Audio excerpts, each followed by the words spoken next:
Pingüino Multimedia, con el auspicio de Colegio Particular Novelius, lealtad, nobleza, sabiduría. Comercial Termo Austral, fábrica de ventanas. Supermercado Rofil, el más económico de la ciudad.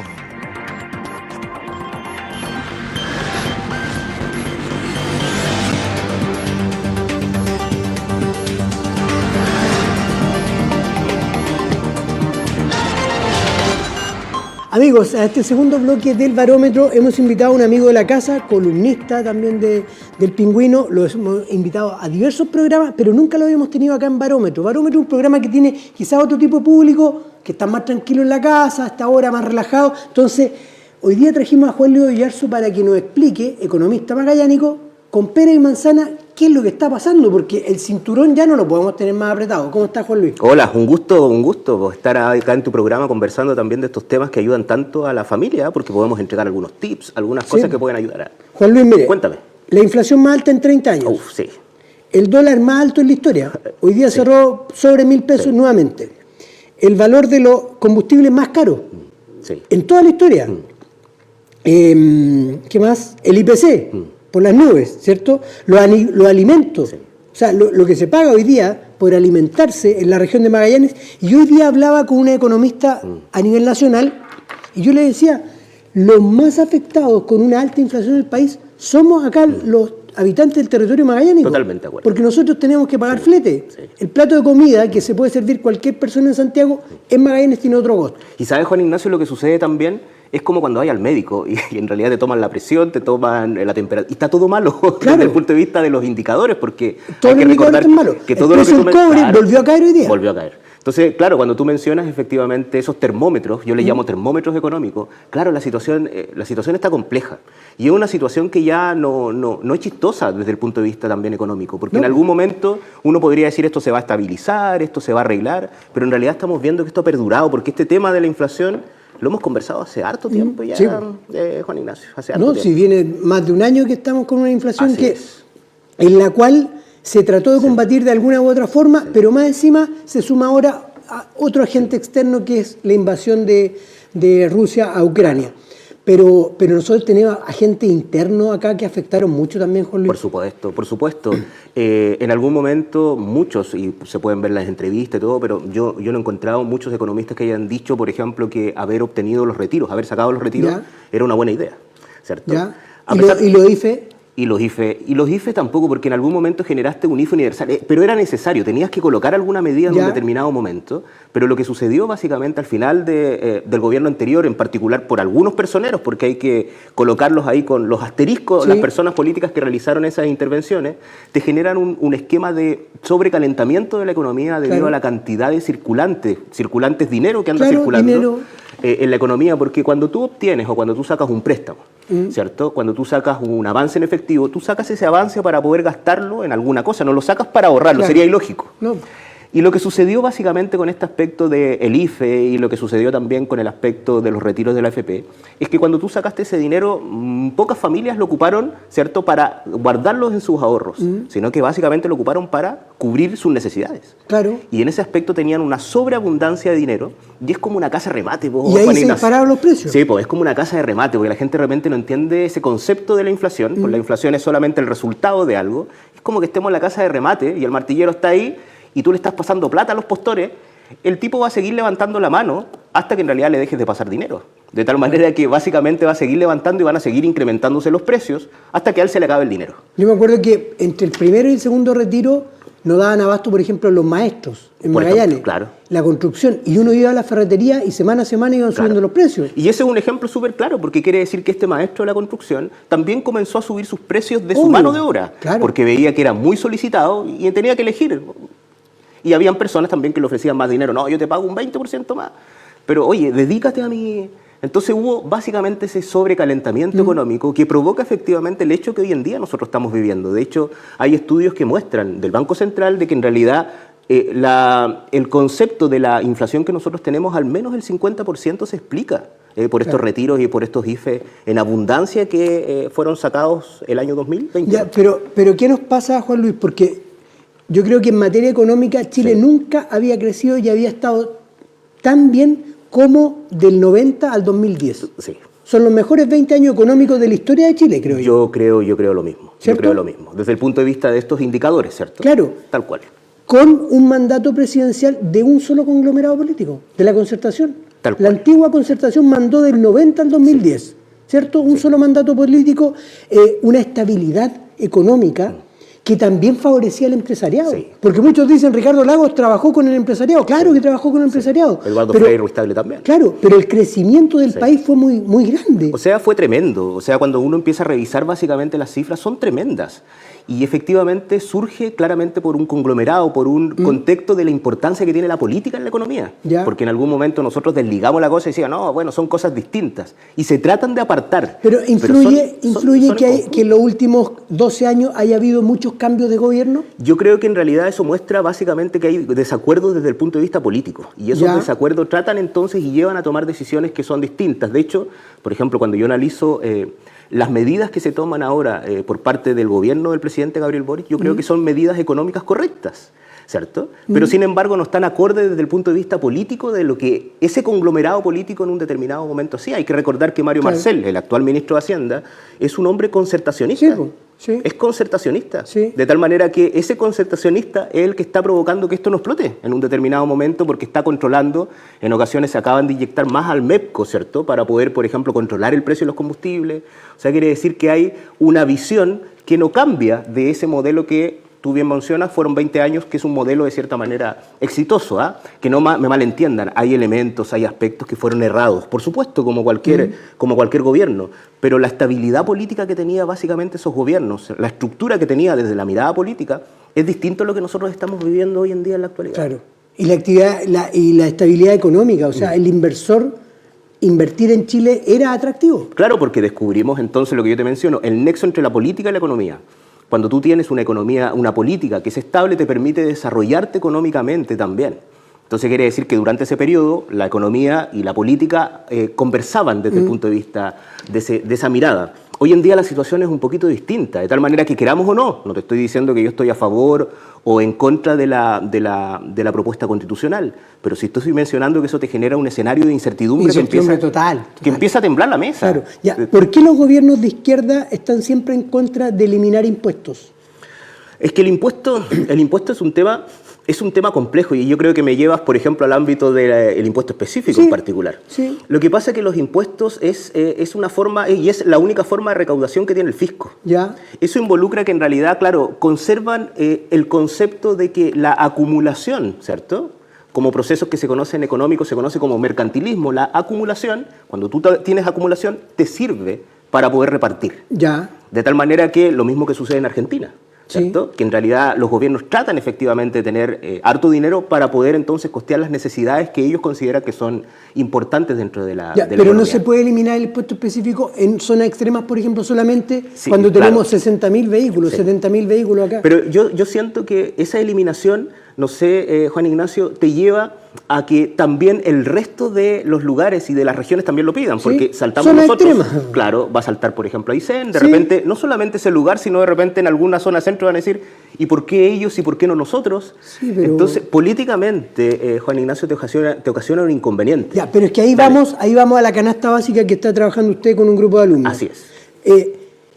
¿Cuánto es más caro vivir en Punta Arenas efectivamente que vivir en el kilómetro cero en la Plaza de Armas de Santiago? No, dependiendo de las alternativas que tú tengas de consumo, pero estamos hablando de un 20-25% más caro Ya, vivir pero en eso esa región. lo saben todos los gobiernos. Todos los gobiernos. ¿Y por qué no han hecho algo?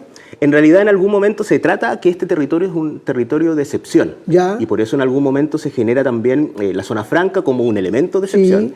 Que claramente en ocasiones no ha dado los resultados que nosotros Para estamos nada. esperando, ¿cierto? Claro. Ese no está básicamente en discusión. Y se han generado tal vez otras alternativas que tal vez pudiesen, como el subsidio del gas, etcétera. Pero hay que recordar que cuando el 2010 ocurrió el aspecto del gas, Sí. nosotros, a pesar de que somos solidariamente responsables y cooperamos con un impuesto específico que nosotros no deberíamos haber pagado nunca, Sí. si tú te das cuenta, el resto de nuestras regiones, de nuestros propios compatriotas, vieron con malos ojos. No sé si recuerdas Claro. ese año 2010, O sea, de hecho, la pelea que existió. un con el ministro gas. dijo, se le acabó la fiesta. Rainieri claro. era el ministro. Ricardo Rainieri, Sí. claro. Pero por eso lo digo yo, si ponemos en la balanza, seguimos estando peor que el resto del país, o sea, seguimos pagando precios mucho mayores. ¿Y cuándo se va a compensar eso? ¿Con qué se va a compensar eso? Por ejemplo, Juan Luis, te doy el ejemplo ahora de la parafina. Claro. O sea, el 90% de la ciudadanía en Santiago, especialmente en los sectores medios y más pobres, se calefaccionan con parafina. Y ellos están siendo beneficiados hoy día porque se ahorran 300 pesos de lo que estaban pagando en febrero, por ejemplo, por el litro de parafina. Pero a Magallanes no les sirve. Entonces, ¿qué beneficio real económico ha habido para la región de Magallanes en los últimos 4 meses? No, ninguno. Y tampoco yo creo que lo va a ver desde el punto de vista de bajar el impuesto, porque yo tengo que ser en ese aspecto bastante claro, no tengo por qué defender al gobierno ni a ningún otro gobierno en mi estado actual de académico, pero si tú te empiezas a dar cuenta, desde la mirada de bajar básicamente el impuesto específico involucra menos recaudación. Y cuando nosotros tenemos un déficit fiscal, el déficit fiscal quiere decir que los impuestos no te alcanzan para solventar los gastos que tú tienes, que tenemos un déficit de un 7,6, te paso el dato de Argentina, el déficit de Argentina es un 40%, es mucho mayor que el de nosotros, en realidad es muy poco probable que un gobierno, independiente del color político que sea, baje los impuestos, porque eso involucra que ese 7,6 o 7,2 se va a incrementar. Se va a incrementar y va a provocar que nosotros nos tengamos como país que endeudar para poder cubrir esos gastos que con nuestros impuestos no los cubrimos. ¿Por qué en algún momento Magallanes fue puerto libre? Claro. ¿Por qué hoy día no se puede eso? En realidad esos son temas y esas son las decisiones donde yo te menciono que la política y la economía tienen que ir de la mano. Y tú te das cuenta de que en realidad, claro, los eventos que podrían suceder frente a situaciones como esa, ese grado de excepción, nosotros somos minúsculos en comparación al resto del país. Claro. De tal manera que en ese aspecto, claramente, bajar efectivamente el impuesto específico acá no te genera un grave problema en la recaudación nacional.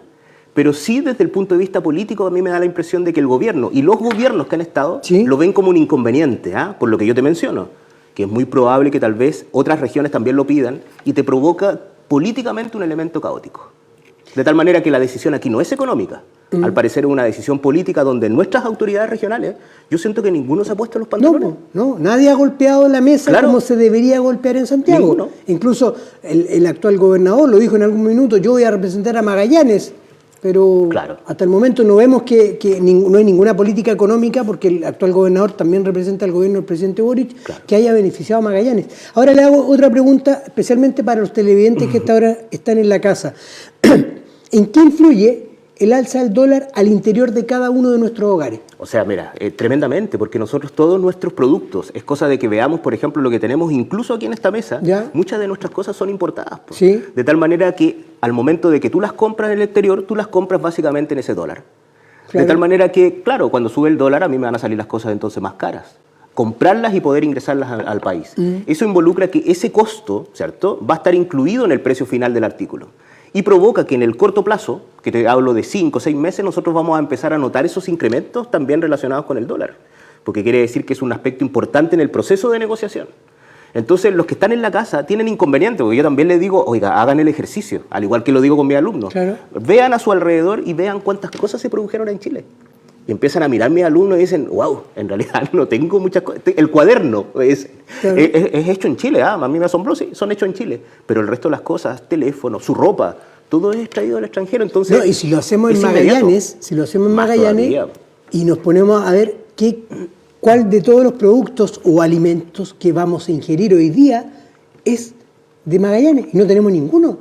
Claro. Ninguno. Porque puedes decir, muchos van a decir el cordero, la centolla. ¿En qué hogar se come cordero? Sí.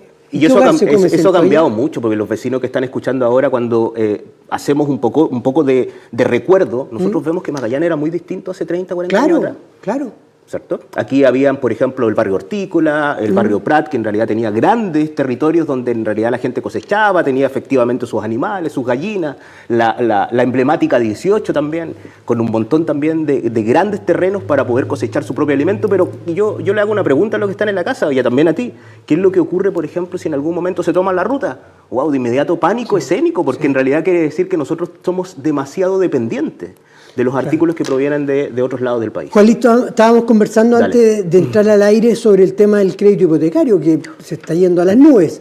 Pero hoy día, si la gente tiene deudas, no es el momento de pedir un crédito para pagar. O sea, mira, Yo entiendo que existan familias que no tengan ninguna otra alternativa, porque cuando tú analizas el mercado laboral y de los 9 millones de trabajadores que tenemos como fuerza laboral, el 50% gana, Juan Ignacio, menos de 420.000 pesos según las cifras del INE. Ese 50% tú empiezas a analizar y dices, no tiene otra alternativa, ¿cierto? En ocasiones, y viven de la deuda. Durante mucho tiempo no había problema, porque teníamos una tasa de política monetaria bajísima. Yo, antes del programa, igual te mostraba que en enero del 2021 la tasa de política monetaria era un 0,5. Claro. Hoy día el Banco Central acaba de anunciar que es un 9,75. O sea, es así, en un año y algo. ¿Qué involucra eso? Ese es el piso mínimo que el banco te puede cobrar. De tal manera que antes era muy común, la gente negociaba sus créditos hipotecarios, sus cosas, porque era una tasa muy baja y ese piso mínimo permitía que los bancos empiecen entonces a negociar las tasas por sobre ese 0,5.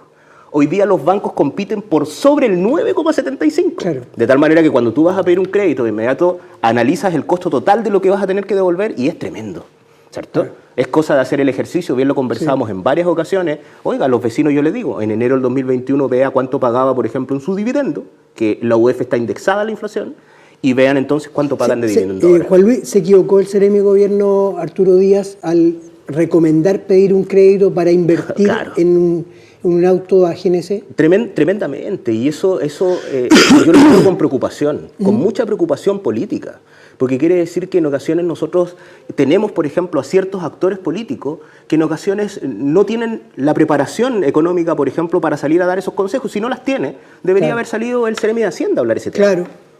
Pero a pesar de que hace un tiempo atrás el Seremi de Hacienda en una radio también amiga llega y menciona efectivamente de que en la zona franca él tiene algunos estudios, que yo no lo he visto, que en la zona franca sale un 40% más barato comprar los alimentos. Y yo digo, ¿de dónde sacó ese estudio? ¿Cierto? Porque yo no lo he visto. Entonces quiere decir que a mí lo que me preocupa es que en ocasiones la preparación tal vez de nuestros seremis o la indagación que tienen sobre los temas que manejan es como cuestionable en relación a otras estructuras o a otros gobiernos los cuales yo había visto. Además, en las declaraciones del Seremi Gobierno, él decía que pedir un crédito a 1 millón de pesos, pagarlo en 20 cuotas de 50.000 pesos.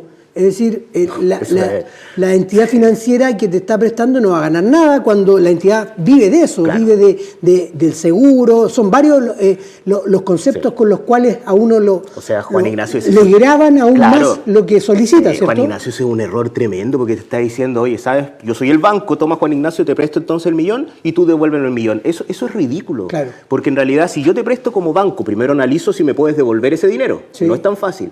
Y a la vez te aplico una tasa de interés que es el precio que yo te voy a cobrar por haberte prestado ese millón. Claro. Hace un rato atrás, en el mismo Pingüino, nosotros hicimos un ejercicio. Hay un comparador que se llama Cernac, la gente lo puede buscar en Google, Cernac, comparador, y tú puedes comparar los créditos de consumo. Nosotros hicimos el ejercicio con 1 millón a 12 meses. Quiere decir que si tú pides 1 millón, el banco más barato te cobraba alrededor de 100 lucas extra por ese millón, y el más caro alrededor de 250 lucas extra por ese millón. Había una diferencia entre el cobro, efectivamente, de 150 lucas en eso. Pero llamar a endeudarse, Juan Ignacio, más allá de la comparación, es una irresponsabilidad tremenda para alguien que está ocupando un cargo político tan importante como la vocería de gobierno regional. Y ahora, para que la gente lo sepa también, el caso del crédito hipotecario, Juan Luis, está subiendo tanto con el tema del IPC que a mí, por ejemplo, en forma personal, en un año me ha subido más de 50 o 70 mil pesos, creo, el crédito. Al final voy a terminar pagando 2 casas. Por ejemplo. Y vivo en una, ¿no? Sí. Ahora el problema, Juan Ignacio, que tanto tú o yo no tenemos el mismo inconveniente de estas familias que ganan menos de 420 o estas familias que ganan menos de 600, 700 mil pesos, porque empieza a analizar una familia que gana 600 lucas y que tiene un crédito de 300 lucas, que te suba el crédito 50 lucas, es terrible, porque no solamente te sube el crédito, te subió también la alimentación, te subió el combustible. Juan Luis, a propósito de eso, el 1 de mayo se reajustó el sueldo mínimo en el país, quedó en 380 mil pesos. 380 mil pesos. Ahora, el 1 de agosto deberá reajustarse a 400 mil pesos. Según la inflación de mayo a agosto, ese trabajador chileno que va a optar al sueldo mínimo ahora de 400 mil pesos, ya se comió ese aumento. No, totalmente. Ya se comió ese aumento. Ese aumento ya no es real. Ya se comió ese aumento. El punto con la inflación, el problema no es la inflación, Juan Ignacio, mira lo que te voy a decir. El problema, la inflación es solamente el termómetro, como cuando tú te vas a medir la fiebre, tú ves el termómetro y dices 39. Tú no le vas a atribuir entonces el problema al termómetro. Tú quieres decir que hay una causa que te causa esa fiebre. En este aspecto nosotros ya hemos hablado sobre ese aspecto de esas causas que te llevan entonces básicamente a esa fiebre. Y claramente tú vas viendo entonces que existe un inconveniente mayor con el aspecto de esa inflación, porque te está ocasionando un problema problema tremendo a las familias. No tenemos salida con ese aspecto y se vuelve complicado porque, claro, tú ves cómo el Banco Central ha reaccionado, es la única forma. Y a mí lo que me preocupa, Juan Ignacio, es que el Banco Central es como que el freno, que es la tasa de política monetaria, no le ha dado resultados, Juan Ignacio. Nada. Trata de frenar porque para eso sirve esa tasa de política monetaria. Aprieto el freno y es como que tú vas en el auto y el freno pasa en banda. No puedes parar la velocidad del dinero y sigue subiendo la inflación ahora en un 12,5. Juan Luis, a usted que le gusta la cifra, anótela por ahí. Hoy, los jueves, es el día más desgraciado de la semana para todos los automovilistas. Sí. Y acá en Magallanes el auto, más que un lujo, es una necesidad. Hoy, este jueves, se cumplieron 47 semanas de alzas continuas del precio de los combustibles. Es decir, en poco más de un mes vamos a cumplir un año. Sí. Un año de alzas. Y ahora no son tan solo de 12 pesos. Hoy día fue de 12 pesos, pero la semana pasada fue de 20. Fue de 20. Porque y superior a 20. Hay un sistema que se conoce básicamente como el MEPCO, que es la estabilización. En realidad, si no existiera ese sistema, nosotros estaríamos pagando 80, 70 pesos semanales de incremento. O sea, quiere decir que hay un esfuerzo fiscal para poder controlarla, que es una política concertacionista. Claro, a mí un economista de Santiago me hizo una proyección que me la envió al WhatsApp hace pocos días y yo la conversaba con los auditores de la radio en Las Cosas por su Nombre. De aquí a noviembre, se lo doy firmado, de aquí a noviembre vamos a estar pagando 2.000 pesos el litro de 93. 2.000 pesos el litro de 93. Ojo con eso, porque las alzas ya no van a ser tan solo de 12 pesos. Si esta semana se pudo amortiguar un poco más, pueden ser de 20 y más pesos. Sí. Ahora, yo no soy tan pesimista, yo creo que no vamos a llegar a los 2 lucas en este año, pero bueno, vamos a encontrarnos entonces al final del periodo para ver en realidad si eso ocurre. Bueno, si no, van a ser $2, por ejemplo, lo que vamos a pagar. Claro, algo así. Juan Luis, ¿este presente económico puede influir mucho en el plebiscito? Yo en realidad no tengo esa bolita de cristal como para saber cuál es la influencia, pero sí genera un elemento también importante dentro de la votación de nuestras familias. Bien lo mencionabas con el sueldo, con el salario mínimo hace poquito tiempo. De hecho, por ejemplo, si tú te das cuenta, en ese acuerdo, la gente tal vez lo olvidó, pero también se negoció que si nosotros superábamos el 7% de inflación, el próximo año, 2023, en enero, solamente va a haber un incremento de 10.000 pesos. En la remuneración mínima, o sea, va a subir a 410 con suerte. ¿Y ya superamos? Ya estamos en 7,1 en estos 6 meses, solamente en estos 6 meses, porque cuando tú analizas lo interanual, estamos en un 12,5. 12,5. Ese escenario de inestabilidad económica, cuando a ti te afecta en el ámbito del bolsillo y la familia va al supermercado o empieza a tener que tomar decisiones si me voy al trabajo en auto o no, o tengo que compartir el auto para ver cómo veo y aminoro el gasto de combustible, ya empieza a tener, por ejemplo, algunas consecuencias dentro del desarrollo gubernamental. Hay que verlo en Argentina. Claro, pero yo se lo preguntaba porque la opción apruebo es la opción que está siendo, entre comillas, apadrinada por el gobierno. Y cuando la población siente que hay problemas económicos en el país, en la próxima elección, que en este caso el plebiscito de salida, castiga a quien está gobernando. Eso es le pasó a Piñera también. Eso es histórico. Y también le pasó a la presidenta Bachelet con el poco incremento. Hay que ver que Bachelet en su momento creció solamente un 1,9. O sea, muy poquitito. Y eso provocó claramente también de que en realidad se reeligiera, por ejemplo, Sebastián Piñera, ¿cierto? Entonces tú empiezas a ver de que en realidad, claro, las personas de cierta manera, quieras o no, castigan entonces esos escenarios políticos de incertidumbre o tal vez de malestar en un determinado momento.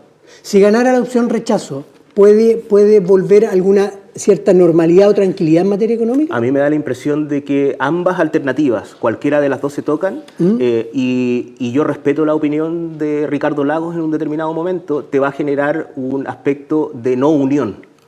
Imagínate lo que yo te estoy tratando de decir. Yo creo que el escenario es tan complejo, Juan Ignacio, que si gana el apruebo o gana el rechazo, igual van a haber inconvenientes. Inconvenientes tal vez de desórdenes públicos, inconvenientes tal vez de algo. Porque lo que va a ocurrir es que está demasiado separada, ¿cierto? Sí. Está demasiado separada la decisión y el quehacer político. La sociedad está polarizada. El presidente Boric, Juan Luis, dijo hace 2 semanas que entregar un bono de invierno influía también en la inflación. Sin embargo, en las 2 últimas semanas ha ido de capa caída la credibilidad y la aceptación ciudadana hacia su gobierno e incluso se distancia aún más la opción rechazo del apruebo. Sin embargo, anuncia esta semana un bono de invierno de 120.000 pesos. ¿ese bono de invierno también va a incrementar la inflación? Yo creo que cualquier variable que tú toques desde el punto de vista de la entrega nuevamente de recursos tiene un impacto en la inflación. Yo francamente creo que el impacto y esta entrega, porque bien te lo he mencionado, hay políticas económicas que yo estoy totalmente de acuerdo que se han implementado básicamente en este gobierno. Ha sido reacio en entregar dinero. Y aquí entregó básicamente esta instancia. Y hago un recuerdo que la gente tal vez no lo ha visto, pero hace un poco tiempo atrás el mismo ministro, Mario Marcel, para mí lo tiró, es como ir al casino, y tiró 5.000 millones de dólares, sí, ¿cierto? Lo que entrega el gobierno ahora son solamente 1.000 millones de dólares. Claro. Los 5.000 millones de dólares no tuvieron ningún efecto, ni siquiera en el dólar, ¿cierto? No. Que era para paliar básicamente el dólar. Claro. Imagínate, con esos 5.000 millones de dólares que fueron como llevados al casino y perdidos, en realidad cuando tú empiezas a analizar lo que entregan, que son 1.200 millones de dólares, en realidad tú dices, chuta, es recién la quinta parte. Claro. O sea, no debería generar básicamente un impacto tampoco el sueldo mínimo, porque de repente la familia dice, oiga, pero el sueldo mínimo sigue subiendo, incrementa. No, hay que ver también ciertas situaciones y yo creo que básicamente tiene un impacto, pero yo creo que no te va a generar un tremendo problema dentro de los procesos de inflación por la expertise que tiene este caballero Mario Marcel, que te vuelvo a recordar que es un ministro que en realidad tiene un origen concertacionista, es el que trabajó en la Comisión Marcel pues, para cambiar el aspecto de Pero puede que el Partido Comunista también esté presionando fuertemente. Yo creo que sí. De hecho, causó esa sensación cuando el mismo ministro llegó y dijo, oiga, sabe que hay algunos ministros que no saben mucho de economía, refiriéndose a Camila Vallejo. Wow, ese es un impacto tremendo dentro de eso. Porque yo nunca lo había visto que un gobierno presionara al Banco Central.